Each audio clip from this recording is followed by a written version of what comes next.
नमस्कार, एमपी अब तक आप देख रहे हैं और आपके साथ मैं हूं पुनीत। चलिए खबरों की शुरुआत करेंगे और सबसे पहले एक बड़ी खबर की बात करेंगे नर्मदापुरम की, जहां पर एक बड़ा हादसा पेश आया और अब मातम पसरा हुआ है। क्योंकि नदी में 5 बच्चे डूब गए हैं और उनका अब तक कोई पता नहीं चल पाया है। नर्मदापुरम के बनखेड़ी से खबर आपको बता रहे हैं, जहां पर दूधी नदी बहती है और यहां नहाने के लिए बच्चे गए हुए थे। 5 बच्चे डूब गए, 6 बच्चे गए थे, एक बच्चा लौट कर आ गया। 5 बच्चों का अब तक कोई पता नहीं चल पाया है। ग्राम डूमर में ये दूधी नदी के जेतवाड़ा घाट पर यह हादसा हुआ है। नदी में नहाने के लिए 6 बच्चे गए थे, एक बच्चा लौट आया, बाकी बच्चे गहराई में जाने की वजह से डूब गए। अब बच्चों की तलाश लगातार की जा रही है। पुलिस और ग्रामीण बच्चों के लिए सर्चिंग कर रहे हैं।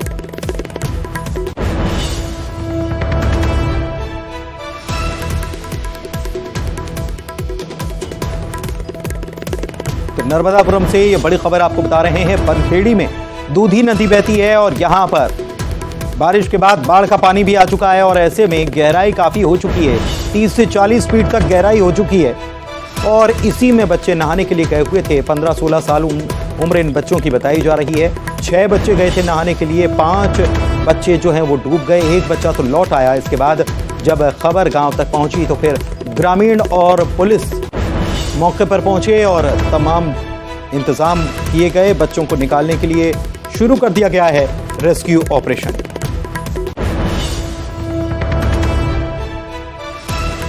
गोताखोर जो हैं उनको भी बुलाया गया है और गोताखोर इन बच्चों की तलाश कर रहे हैं, लेकिन अभी तक कोई कामयाबी नहीं मिल पाई है। ये हादसा बताया ये गया कि बच्चे नहाने के लिए गए हुए थे और इसी दौरान ये हादसा पेश आया है। नावें उतार दी गई हैं, जो गोताखोर हैं उनको भी बुला लिया गया है। कलेक्टर मौके पर पहुंच गए इस घटना के बाद और तमाम लोग जो हैं इन बच्चों को खोजने के लिए लगे हुए हैं, लेकिन कोई कामयाबी अभी तक नहीं मिल पाई है। शैलेंद्र कौरव हमारे संवाददाता नर्मदापुरम से जुड़े हुए हैं, उनसे जानकारी लेते हैं। शैलेंद्र, क्या जानकारी है, क्या अपडेट आया? 5 बच्चे मिसिंग है, डूब गए। जी, दूधी नदी के डूमर गांव में ये जो हादसा हुआ है उसमें जो 5 बच्चे मिसिंग हुए हैं उनकी फिलहाल तलाश जारी है। प्रशासन की पूरी टीम मौके पर पहुंची हुई है। नर्मदापुरम और नरसिंहपुर जिले की जो एसडीआरएफ की टीम है वो भी मौके पर है और सर्चिंग जारी है, लेकिन फिलहाल अभी बच्चों के बारे में कोई जानकारी नहीं लग पाई है। जिला प्रशासन के तमाम आला अधिकारी भी मौजूद हैं और तलाशी लगातार जारी है। चलिए, बहुत शुक्रिया आपका शैलेंद्र इस जानकारी के लिए।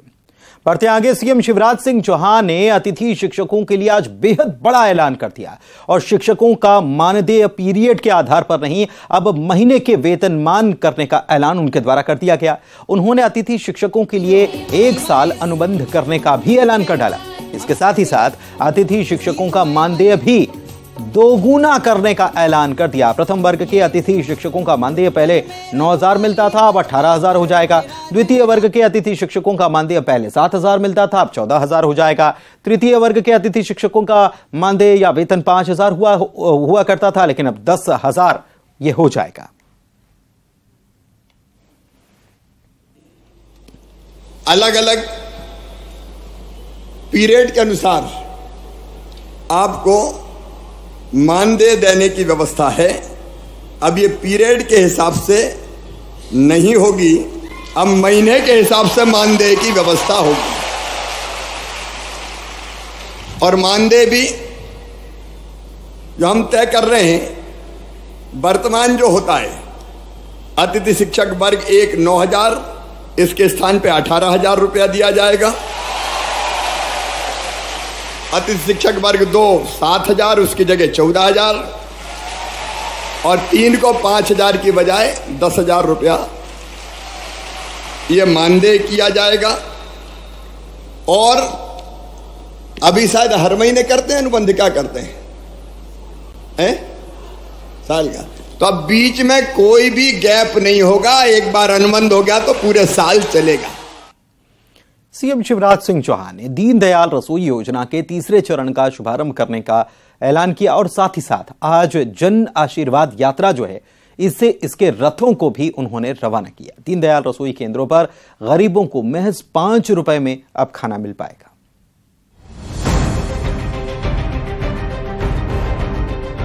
सीएम शिवराज सिंह चौहान ने आज दीनदयाल रसोई योजना के 3रे चरण का शुभारंभ किया। इस चरण में 66 नगर पालिकाओं में स्थानीय रसोई केंद्रों की शुरुआत हो चुकी है। अब प्रदेश में 166 दीनदयाल स्थायी रसोई केंद्र हो चुके हैं और इन केंद्रों पर 5 रुपए में खाने की थाली मिलेगी। सीएम ने कार्यक्रम में 38,000 से ज्यादा लोगों को जमीन का पट्टा भी दिया। उन्होंने कांग्रेस पर निशाना साधते हुए कहा कि कमलनाथ सरकार ने गरीबों के लिए चलाई गई योजनाओं को बंद कर दिया था।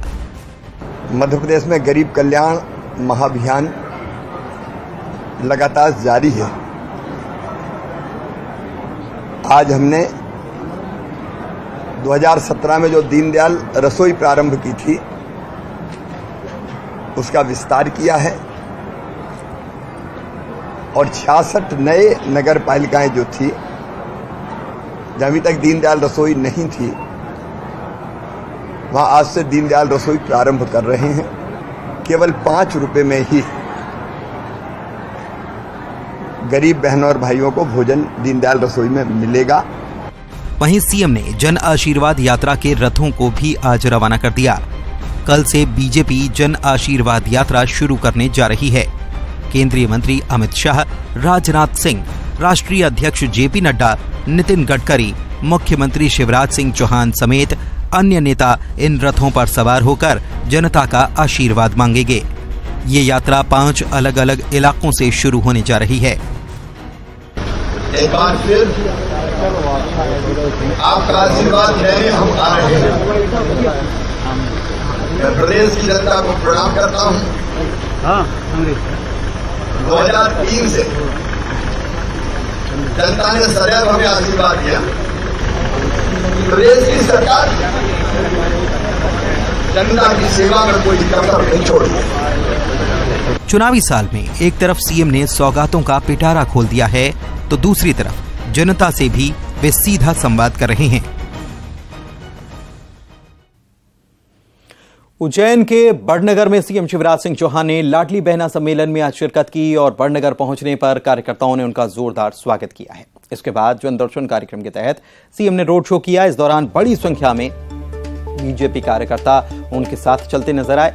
सीएम पर जगह जगह लोगों ने फूलों की बारिश की। रोड शो के बाद कृषि उपज मंडी में लाडली बहना सम्मेलन को भी सीएम ने संबोधित किया और लाडली बहना योजना के साथ ही महिलाओं के लिए चलाई जा रही दूसरी योजनाओं का जिक्र किया।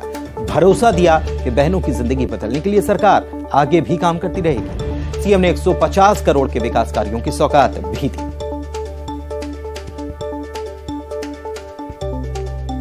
कच्चे धागे की कसम, जो विश्वास आपने व्यक्त किया है, मर भले जाऊं उस विश्वास को टूटने नहीं दूंगा, उस विश्वास को टूटने नहीं दूंगा।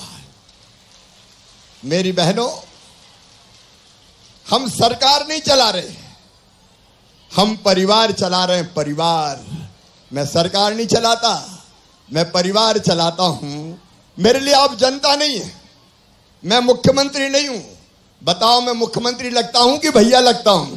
1000 रुपया नहीं दिया, मैंने अपनी बहनों को सम्मान दिया है, इज्जत दी है, उनको मान दिया है, क्योंकि इस धरती पर औरत का भी तो हक है।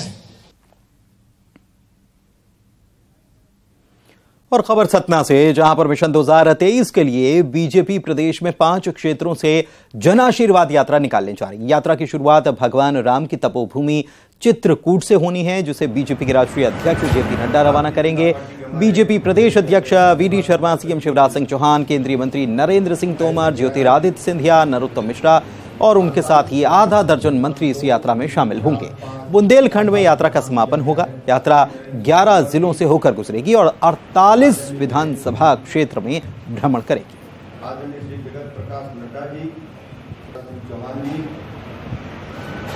भारतीय जनता पार्टी के हमारे मध्य प्रदेश भारतीय जनता पार्टी ने जन आशीर्वाद यात्रा प्रदेश के 5 प्रमुख स्थानों से प्रारंभ करने जा रही है।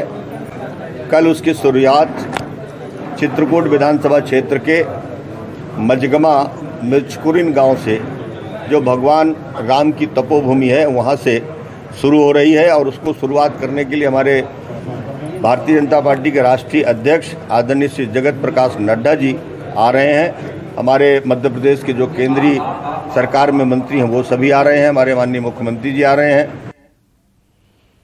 बीजेपी का घोषणा पत्र तैयार करने के लिए आम जनता की राय ली जा रही है। पूर्व मंत्री जयंत मलैया के नेतृत्व में घोषणा पत्र की टीम ग्वालियर पहुंची, जहां पर ग्वालियर चंबल के मुद्दों पर चर्चा की गई। पूर्व राज्यसभा सांसद प्रभा झा, कविंद्र कियावत, पार्टी जिला अध्यक्ष अभय चौधरी समेत ग्वालियर चंबल अंचल के नेताओं के साथ मंथन किया गया। अब संभाग के सभी जिला, तहसील, जनपद के साथ गांव और वार्डों तक पहुंचकर जनता से राय ली जाएगी।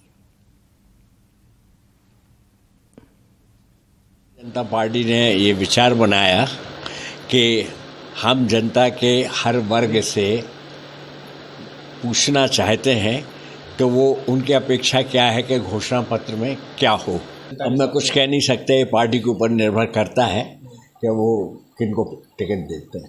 आपके हिसाब से होना चाहिए, मिलना चाहिए टिकट?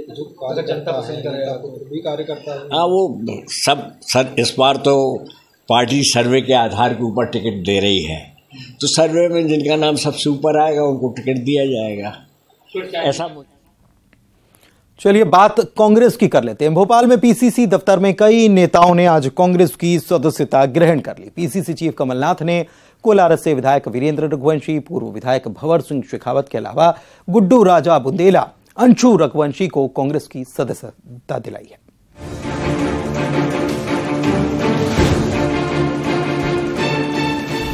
चुनावी साल में कांग्रेस का कुनबा लगातार बढ़ता ही जा रहा है। बीजेपी विधायक वीरेंद्र रघुवंशी, बदनावर से बीजेपी के पूर्व विधायक भंवर सिंह शेखावत के अलावा गुड्डू राजा बुंदेला कांग्रेस में शामिल हो चुके हैं। इनके अलावा दक्षिण पश्चिम विधानसभा से बीजेपी के नेता और पूर्व गृह मंत्री उमाशंकर गुप्ता के भांजे आशीष गोलू ने कांग्रेस का दामन थाम लिया। वहीं पूर्व विधायक स्वर्गीय देवेंद्र सिंह रघुवंशी की बेटी अंशु रघुवंशी ने भी हाथ का साथ थाम लिया। इसके अलावा जतारा से जिला पंचायत सदस्य प्रभु दयाल खटीक और अनिता खटीक कांग्रेस में शामिल हो गए। आज प्रदेश का हर व्यक्ति भ्रष्टाचार का शिकार है या उसका गवाह है। सही बात है। पैसे दो, काम लो। भ्रष्टाचार की ऐसी व्यवस्था बना ली, नीचे से लेकर ऊपर तक, जहां जहां मैं जाता हूं। एक तरफ कांग्रेस में नेताओं का स्वागत किया जा रहा है, दूसरी तरफ विरोध भी हो रहा है। भोपाल में कांग्रेस दफ्तर के बाहर काले पोस्टर और बैनर लगा दिए गए, जिनमें लिखा गया, सच्चे कांग्रेसियों को सजा मत दो, 2018 के निर्दलियों को इस बार ना कहो।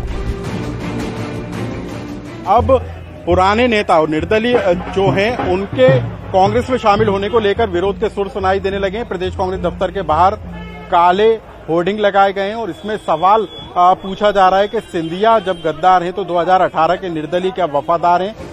कांग्रेस में एक तरफ नेताओं के आने का सिलसिला जारी है, दूसरी तरफ टिकट को लेकर माथापच्ची चल रही है।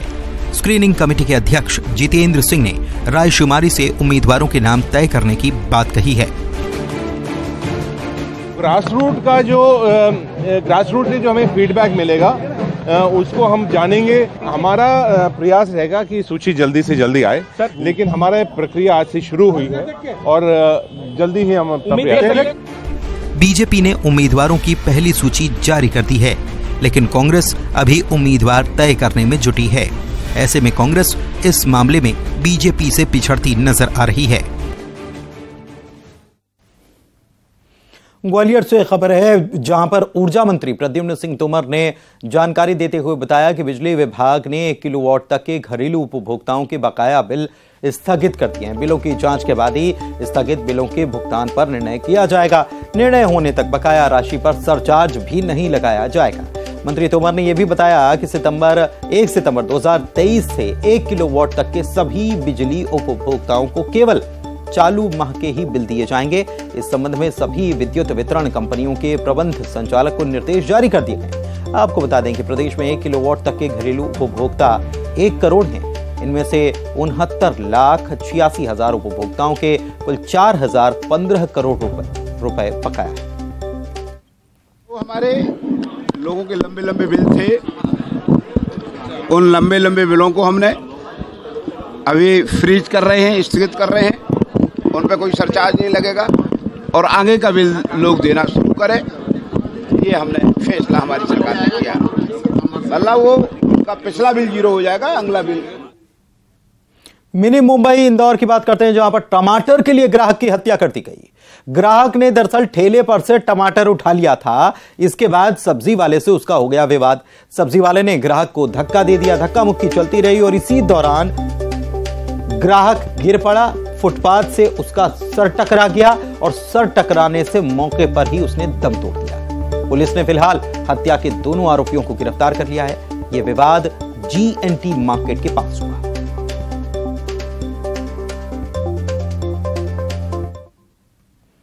और खबर इंदौर से, जहां पर बदमाशों को रील बनाना महंगा पड़ गया। पुलिस ने चाकू लहराने वाले बदमाशों को पकड़ा है और फिर उनका जुलूस भी निकाला गया।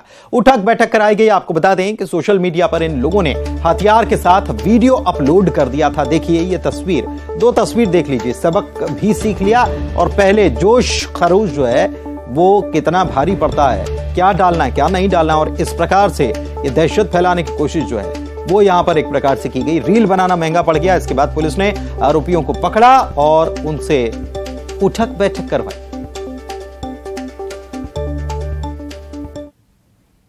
और जबलपुर की बात करते हैं, यहां पर वाजपेयी कंपाउंड में खड़ी एक कार में बदमाशों ने आग लगा दी। बता दें कि यह मामला कुछ दिन पहले का है। कार मालिक ने 2 बदमाशों के खिलाफ 3 कुत्तों को जहर देकर मारने की कोशिश की थी। घटना का CCTV सामने आया है। बदमाशों ने कार मालिक को शिकायत वापस लेने के लिए धमकी भी दी थी। कार के साथ तोड़फोड़ भी की गई थी। कार मालिक का कहना है कि शिकायत नहीं लेने की वजह से बदमाशों ने कार में आग लगा दी। जब तक दमकल घटनास्थल पर पहुंचती तब तक कार धूं धूं कर जल चुकी थी। कैंट थाना आगे की जांच में जुटा हुआ है।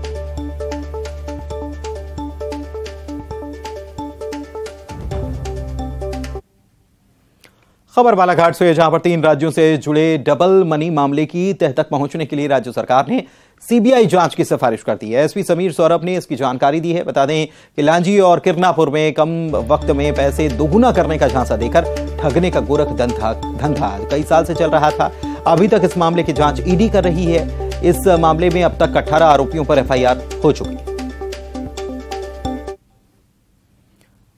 और बड़ी खबर की बात करेंगे, जबलपुर से सड़क पर मगरमच्छ आ गया। जी हां, पानी का शिकारी सड़क पर नजर आया। डुमना एयरपोर्ट सड़क पर यह मगरमच्छ दिखा और छोटा मोटा मगरमच्छ नहीं था, अच्छा बड़ा सारा मगरमच्छ, जिसको देखकर लोग सकते में आ गए कि ये यहां आ कैसे गया। दरअसल डुमना नेचर पार्क बिल्कुल पास में पड़ता है और यहां से यह भटक कर सड़क पर पहुंच गया था। मगरमच्छ वन विभाग की टीम ने इसे खंदारी जलाशय में सुरक्षित पकड़कर छोड़ दिया।